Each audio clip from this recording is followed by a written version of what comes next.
Okay, for my Bookshare presentation, what I did is I actually used a poem that was written by Langston Hughes called I Too. And this is actually the whole poem right here that I used for class. And for this one, it kind of worked out really well because right now we're reviewing for the EOC for the U.S. History exam coming up. And what I did is we're actually we're focusing on like the Harlem Renaissance and actually Jim Crow laws. So that kind of like section history is what we were reviewing. So I tied this poem in with it, this reading. And what we did as a class is I actually did a read aloud with the students. I read it. I did some model reading, and the students just followed along. But I had them, because it's a poem and I work with a lot of ESE kids, that it works better when we take it, sentence by sentence. That way we can kind of condense the information and try to get out the real meaning of the poem. So while I read, they took notes and listened and try to put in their own words what they thought the poem meant. So the cultural theme that I decided to use on this will be race or ethnic backgrounds, and showing how it doesn't matter, what color we are, what we look like, but for the most part, or not for the most part, but for, what we have to offer, who we really are as people. So what I did was, once I read it out loud, and I can actually read it here just because it's such a quick read. It says, I too sing America. I am the darker brother. They send me to eat in the kitchen when company comes. But I laugh and eat well and grow strong. Tomorrow I'll be at the table when company comes. Nobody'll dare say to me, eat in the kitchen then. Besides, they'll see how beautiful I am and be ashamed. I too am America. So after I read the poem, what we did is I kind of had some questions for each stanza. So for this paragraph here, I just told them, okay guys, think about what is he saying. Like, in your own words, even though he's talking about going to the kitchen and things like that, think about stuff that's not just eating. I mean, what do you think this represents?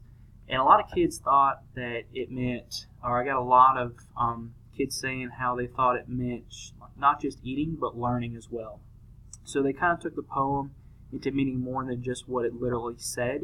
But it was pretty cool because a lot of the kids, this era, we did some research on the author before. In this era, he was born in 1902 and died in 1967.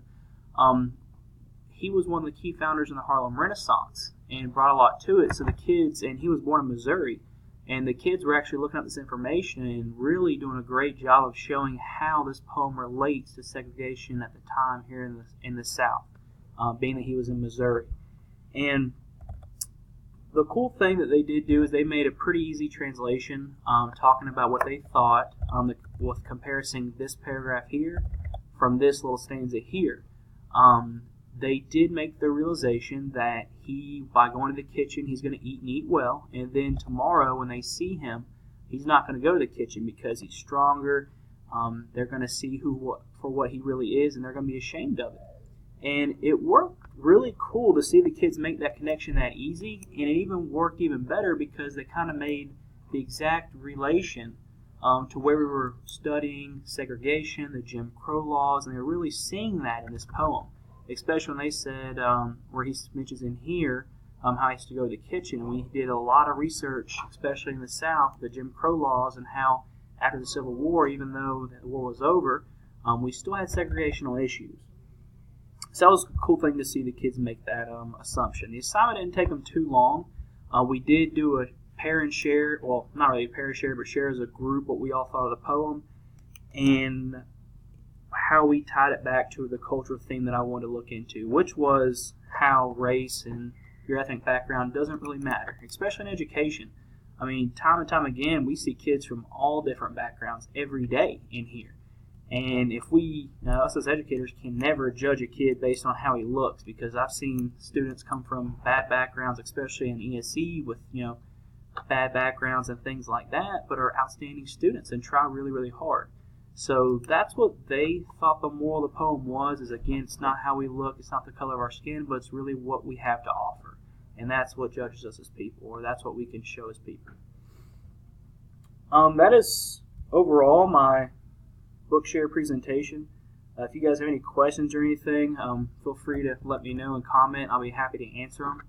And I hope you guys enjoyed it. Thank you.